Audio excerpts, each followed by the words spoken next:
Dia ni, nampak tak? Nampak kan? Lain macam, besar. Okay, kita letak kat tepi ni dulu.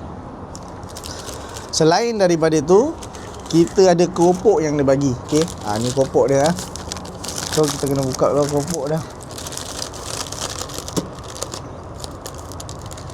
Inilah susah guys kalau beli makan bungkus. Bukan tak nak makan kat situ, tapi orang ramai sangat. Lepas tu Shah Alam ni hujan. Shah Alam hujan.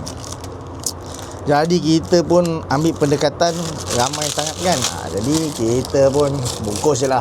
Yang penting masakan dari orang yang sama, dari kedai yang sama, sedap dia pun sama juga.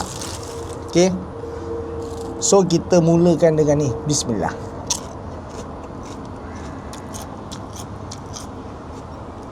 Ni dia punya paru paru belada.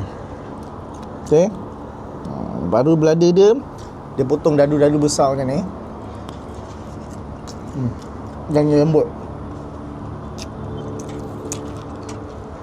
Terus masuk